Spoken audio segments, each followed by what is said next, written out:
McGraw-Hill Ascent Audio presents The Hype Handbook, 12 Indispensable Success Secrets from the World's Greatest Propagandists, Self-Promoters, Cult Leaders, Mischief Makers, and Boundary Breakers, by Michael F. Schein, narrated by Shoales.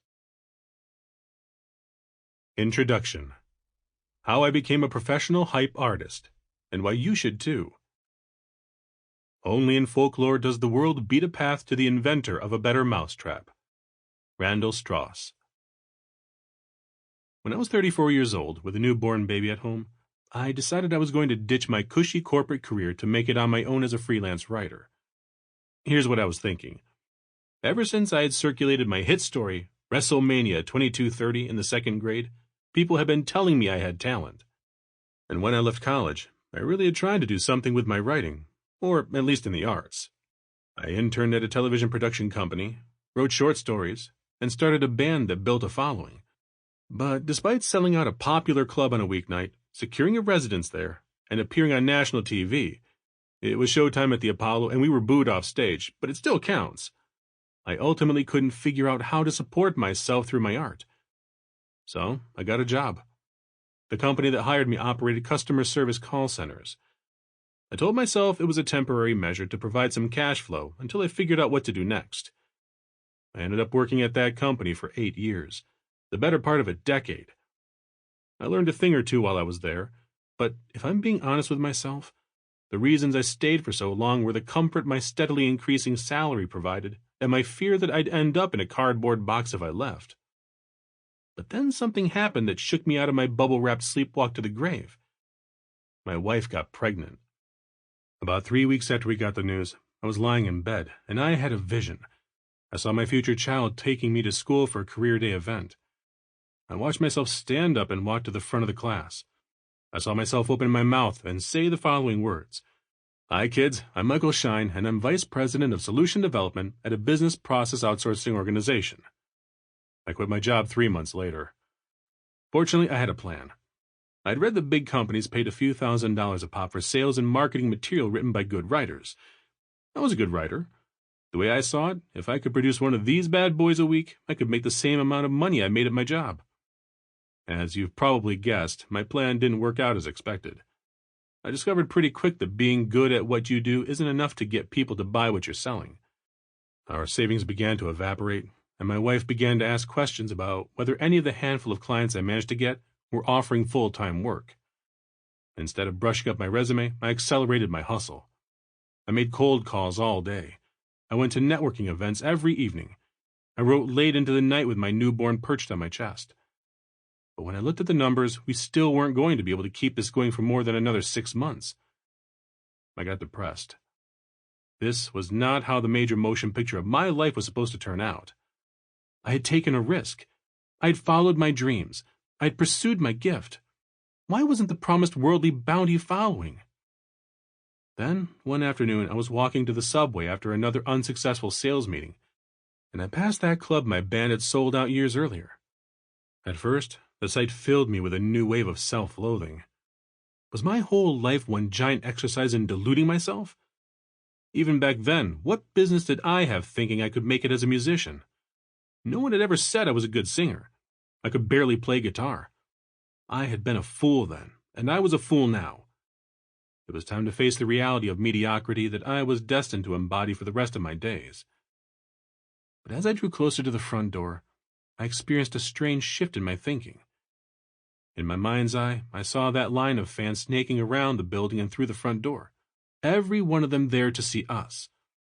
And we had made that happen despite a lead singer with a non-existent range and songs that everyone agreed would never get on the radio. For the first time, it occurred to me that whatever success we had achieved was in spite of musical talent. I remembered how in our earliest days we drummed up attention by posting flyers all over town that read, Dave Matthews must die. Sorry, Dave. How I built a following for us by walking the streets and taking the stage dressed as a nun. How we got press coverage by positioning ourselves as the party band for the coming apocalypse. Excitement began to well up in me for the first time in months. Maybe my real talent wasn't music, or even writing. Maybe I had more in common with the early rock managers, who behaved more like outlaws than business people, than I did with the bands they represented. Thinking back on it, I'd always been enamored of those legendary promoters, poring over their stories in my younger days so I could apply the lessons I learned. There was Sex Pistols manager Malcolm McLaren, who got England so agitated about the group that MPs brought it up in Parliament. There was Andrew Loog Oldham, who came up with the saying, "Would you let your daughter go with a Rolling Stone?"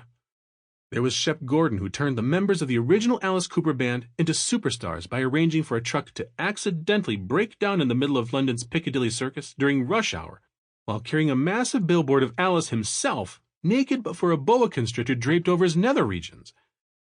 Now facing failure, I once again thought back to this cavalcade of miscreants and what they represented. There have always been people who operate on the fringes of respectable society. Rock bands and their managers, of course, but also medicine showmen and circus hucksters and mentalists, cult leaders and spiritual gurus, propagandists and political agitators. Since the standard wisdom about letting good work speak for itself, hustling hard, and implementing sales funnels wasn't doing me any good, I began to wonder whether there was anything in the strategies and techniques of these more unconventional operators that I could apply to my latest endeavor without losing my soul in the process. The student becomes a master. It was at this point that I got a little obsessed. I read every biography I could find of history's most notoriously shameless self-promoters. Then I moved on to obscure sociology texts, books about crowd psychology, and esoteric tomes from past centuries. Next, I uncovered the modern-day equivalents of these masters and interviewed them. I observed them in their natural habitat. Then I decided to conduct an experiment. One of the strategies I saw these characters using time and again in my research was what I now call picking fights and making enemies. In short, they identify a person or a status quo idea and position themselves and their ideas in opposition to it. I had become convinced the tactic was effective, and I already had the perfect target. For those of you who aren't familiar with Gary Vaynerchuk, he's an internet marketer who made his name by preaching the gospel of hustle. In his books, videos, and talks, he constantly tells aspiring entrepreneurs that the only way to succeed is to spend the majority of every day talking about yourself online. For example, he talks about his habit of shooting tweets from the toilet at 3 a.m. as a healthy lifestyle choice. His point of view had struck me as misguided for a long time, especially after I tried to put it into practice for myself and failed miserably. Now, I finally screwed up the courage to say something about it. In an article I wrote on the subject, I publicly wondered why the only person who really seemed to be getting rich from the Vaynerchuk approach was Vaynerchuk himself. I posed the possibility that his advice was best suited for bolstering his own career, rather than helping his followers bolster theirs. I presented the idea that a better strategy would be to stop paying attention to what he says to do and start modeling the mass psychology tactics he actually uses to turn young people into slavish acolytes. My finger hovered over the mouse for a full 30 seconds before I clicked publish. Within an hour of posting the article, Gary Vaynerchuk himself recorded a video chewing me out by name. Vaynerchuk's horde of worshipful fans immediately began to berate me, calling me lazy, stupid, and jealous. I got extremely nervous. I'd really done it now. I'd pissed off one of the biggest figures in the digital marketing space, and now I was paying the price. This was obviously my biggest blunder yet in the midst of a sea of whoppers. But later that night, I took a wayward look at my phone and saw something that blew me away. Over a period of 20 minutes, I gained 100 new Twitter followers. I opened my email. My inbox was full of messages from people thanking me for saying what I had said because they had always felt the same way. Within a week of publishing that article, I got my biggest client to date. The Art of Moral Manipulation. My initial experiment in benevolent mischief set off a snowball effect. Word got out about me beyond the initial fans of my contentious article, and potential clients started taking notice. Then potential clients became actual clients. Encouraged by the results, I ramped up my new approach. Before long, I had an unbroken flow of high-paying work. After a while, people began asking me how I had managed to do what I had done. Within a year of my big insight, my freelance writing practice had turned into a marketing agency. It was the happy ending I had been looking for all along, and I should have felt unqualified joy. But I didn't.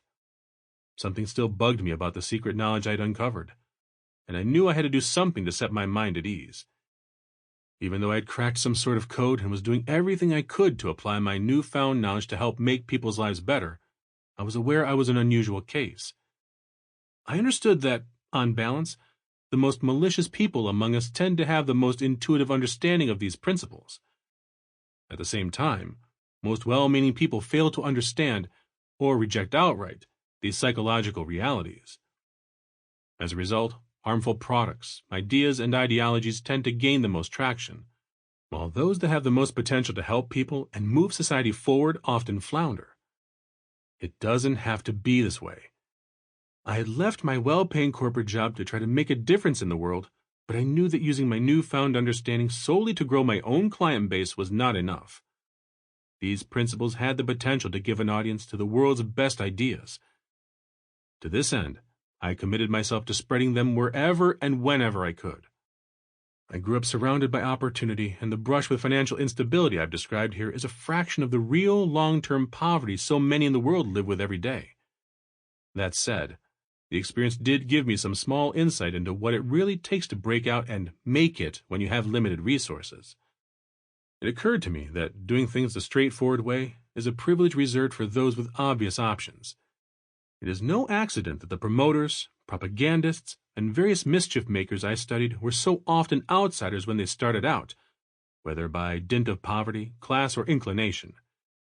Driven by the need to operate under the radar, they invented ingenious workarounds that were designed to get the biggest results. These people were, in essence, the original hackers. It is a tradition that moves and mutates as time goes on and surface-level details change, but whose fundamentals remain relatively constant. Half a century after the heyday of the rock managers who inspired me, we see this dynamic play out in the dominant cultural form of the 21st century. Hip-hop is an art form that was originally created by young people in some of the most economically disadvantaged neighborhoods in America. Today, its biggest star has a net worth of more than $1 billion. It should come as no surprise that the kind of boundary-breaking self-promotion that conventional society looks down on is celebrated in hip-hop in the form of the hype man, a figure that exists for the sole purpose of drumming up attention and excitement from the audience and on the streets. It occurred to me that there is nothing inherently negative about hype at all. In fact, during those times when life inevitably backs us into a corner, perhaps hype is the secret door that could provide the only way out. What is hype, really? When people say that something is all hype, they usually mean it's devoid of substance, a phenomenon that owes any attention that gets to a crafty manipulator working behind the scenes to make it look far more attractive than it really is. Hype is trivial. Hype is distracting. Hype is empty. At its worst, hype is downright sinister. But in reality, when handled with care, hype can be one of the most beneficial forces in existence. Hype is the practice of generating an intense emotional reaction from a large number of people to achieve a specific outcome. Cult leaders, propagandists, and other shameless self-promoters are naturals at this because they see human behavior more clearly than the rest of us. However, hype is not an inherently immoral force. It is simply a set of strategies, skills, and techniques. Throughout history, it has been used to enable both creation and destruction. According to common myths about success, making things happen requires iron will, single-minded vision, and tireless persistence. The truth is far more complicated. There have been many strong-willed, visionary go-getters whose ideas never made it past the walls of their huts.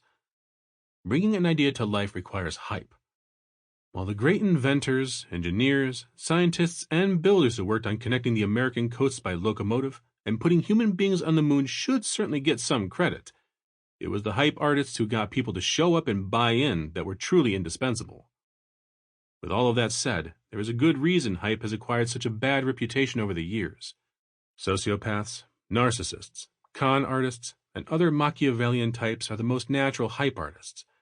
They see the world through clearer eyes than the rest of us. However, this does not mean hype is innately immoral. Much like a gene seeking to reproduce, hype is amoral, a phenomenon altogether indifferent to societal notions of good and bad. And, like biological evolution, hype is a creative force. Hype is not a mystical power, and it's not mass hypnosis or brainwashing. At the same time, it is not just another word for persuasion or sales.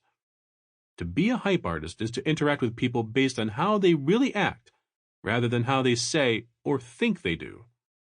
For those of us who want to do right by people and do what we can to make the world a little better, the trick is to selectively borrow those tactics and stunts from history's most effective attention getters while leaving the unethical parts aside.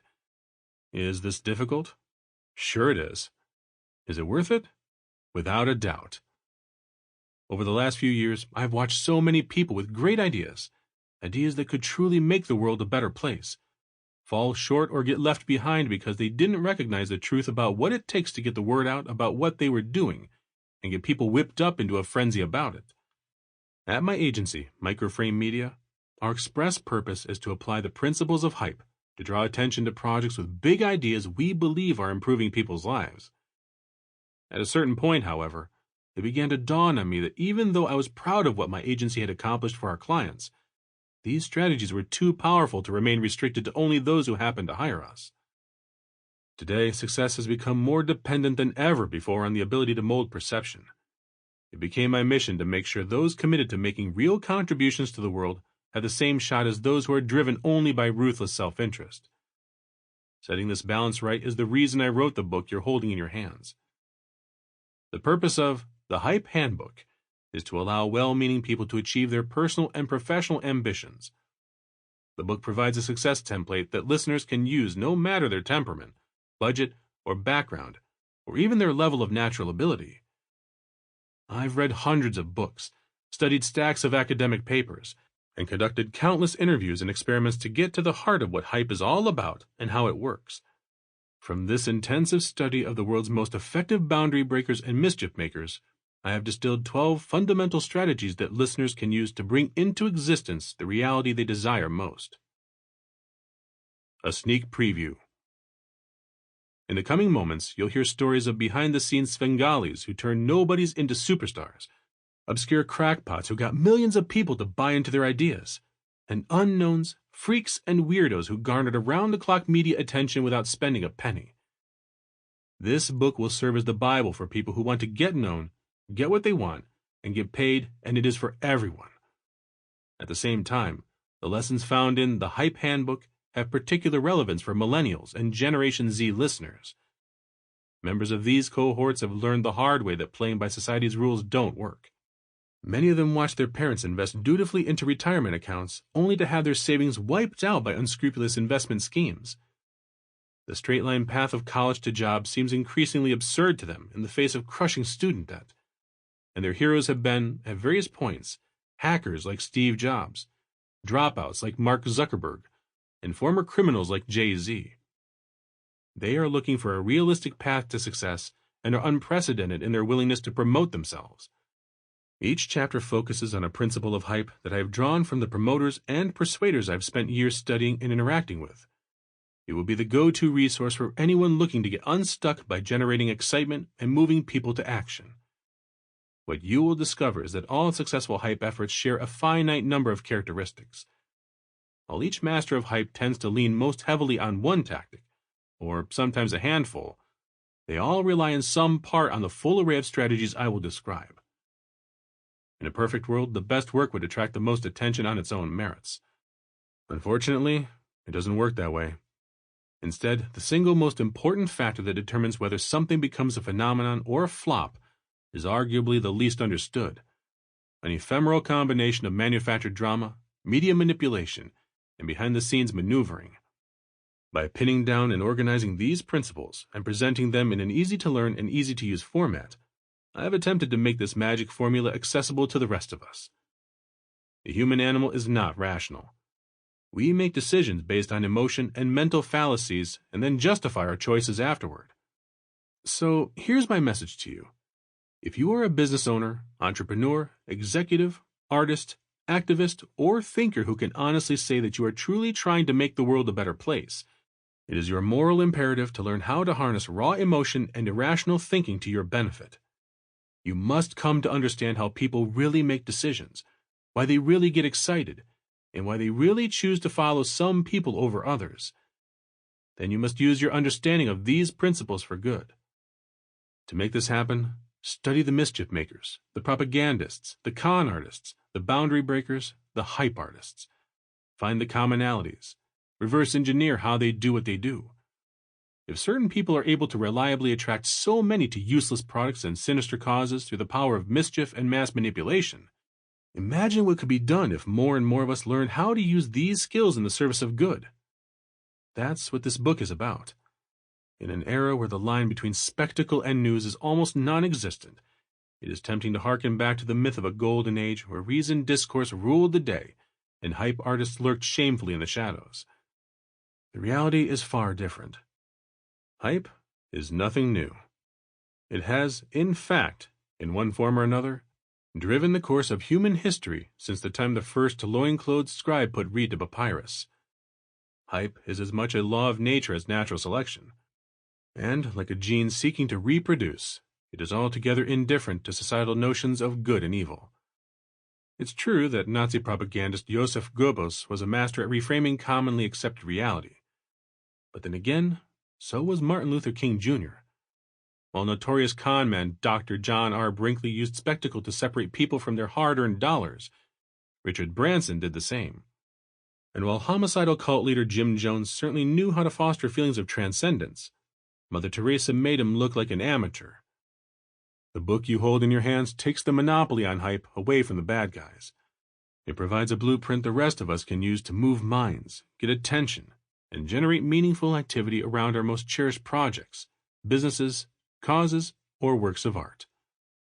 In short, the Hype Handbook shows you how to get everything you ever wanted without necessarily having to sell your soul.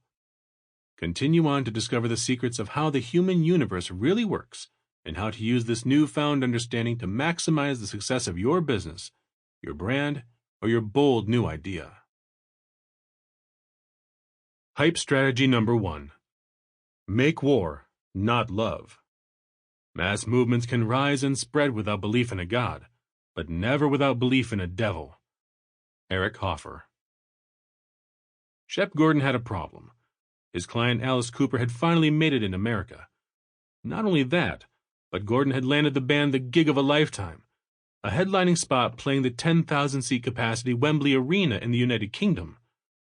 Unfortunately, the band had only managed to sell 500 of these seats, and it was less than a month before the big show. Gordon had been in a similar spot before. When he had first started working with the Alice Cooper Band in Los Angeles, the mellow Southern California audiences hated the band's harsh garage rock sound. Never one to be deterred by something as unimportant as actual music, Gordon had pushed for the band to compensate with an increasingly theatrical live show. It wasn't long before an Alice Cooper performance looked a lot more like a circus freak tent than anything resembling a contemporary rock concert. However, the band wasn't translating overseas, and a failure on the scale of what was beginning to look inevitable as the Wembley show approached had the potential to upend all his hard work. Lucky for him, pressure had always spurred Shep Gordon's best ideas. A few days before the show, the manager secretly arranged to have a new promotional photo taken of Alice Cooper's lead singer. But this was no standard press shot. After a good deal of back and forth, Gordon convinced Alice Cooper to sprawl nude for the picture with only a boa constrictor covering his most sensitive area. Next, Gordon rented a truck, had the photo blown up to the size of a billboard, and had it mounted on the back of the vehicle. He found a driver who would be willing to risk a bit of jail time to take part in his plan, and paid him handsomely to make it worth his while. It was during rush hour that Shep Gordon lit the fuse on the hype bomb he had so meticulously prepared. The truck drove into the heart of Piccadilly Circus, the most highly trafficked area of London, and broke down. London plunged into chaos. A line of cars snaked, no pun intended, for miles out of the heart of Piccadilly. News helicopters broadcast the image to households across the nation, sending respectable Brits into apoplectic fits. Parliament discussed banning the group from the country. Newspapers featured gems like, "Ban Alice the Horror Rocker. He's absolutely sick." As for the kids, they loved it. Alice Cooper's newest single rocketed to the top of the UK charts. And Wembley Arena, the band sold out the entire venue, and Alice Cooper went on to become one of England's biggest acts. Hatred, the great unifier. From his earliest days as Alice Cooper's manager, Shep Gordon understood that trying to break the band solely on its sonic qualities gave them no advantage at all. The opportunity he saw was in positioning this band of weirdos as the embodiment of the generation gap that was at its height in the late 60s and early 70s.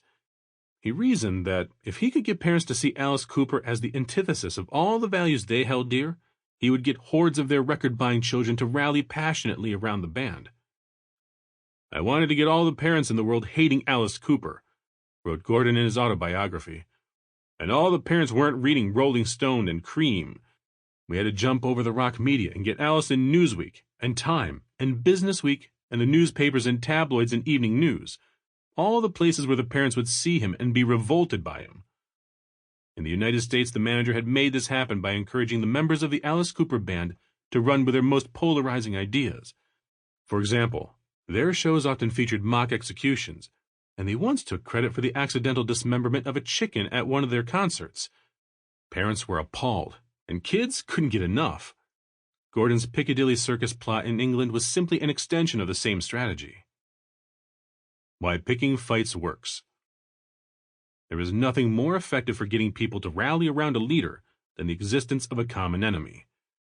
While this doesn't mean you should go around calling on people to commit acts of violence or cruelty, you will need to publicly take a bold stance about what you're against, in addition to talking about what you're for. Shep Gordon instinctively knew what science has since confirmed. Human beings are driven to define themselves as part of an in-group, which they see as existing in contrast to some other.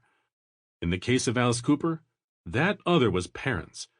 The band members' antics earned them the outrage of moms and dads everywhere, which is exactly what made kids identify with him so strongly.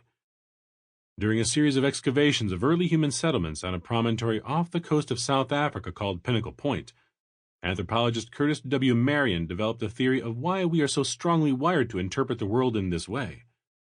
It was there that he uncovered evidence of habitation, it would seem, was the refuge of the remaining members of our species, a small handful of tribes, that were not wiped out during a mass extinction event. What kept the members of these tribes from going the way of the rest is that they uncovered a dense population of shellfish in the area. The only real impediment to getting their hands on that food source was the other tribes that were competing for it. Under these conditions, people who had a high propensity to cooperate with those they considered to be like them, but to act aggressively to those they perceived were not, tended to survive at a higher rate than others. Once conditions improved, the descendants of these survivors spread to every corner of the globe. Their outlook is now encoded in our internal chemistry. For example, we form emotional attachments as a result of a neurotransmitter called oxytocin. When your brain secretes oxytocin in the presence of someone you are forming a relationship with, you experience a feeling of closeness, warmth, and commitment to that person. But oxytocin has another, lesser-known function as well. The same brain chemical that cements bonding with people inside your circle also causes you to experience feelings of hostility toward those outside your tribe. In other words, on a purely physical level, fomenting an us versus them dynamic creates stronger and stronger bonds between the leaders who spark divisions and those that follow them. Our tribal tendencies may not be rational, but their pull is incredibly strong. If you're able to accept this facet of human nature, it places you in a powerful position.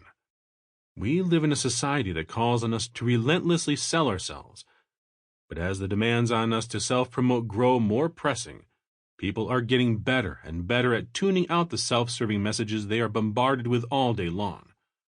However, what our brains cannot disregard are messages that tell us to take sides. This is the secret the most effective hype artists understand. 150,000 years and 8,000 miles away from the primal refuge where this behavior was born, it has continued to alter the course of world history. The cornerstone of propaganda. Regardless of whether you agree with the 45th president's politics, there is no denying that the perception Trump has managed to create around himself is vastly at odds with the cold realities of his track record. After a few early high-profile real estate wins that were largely funded by his family fortune, his failures significantly outnumbered his successes. Trump Steak, Trump Airlines, Trump Vodka, Trump Mortgage, Trump Magazine, Trump University, all were debacles, characterized by disappointed customers, stiffed vendors, and confusion on the part of virtually everyone involved. The majority of business people go out of their way to create great products, provide amazing service, and treat customers well. Sample complete. Ready to continue?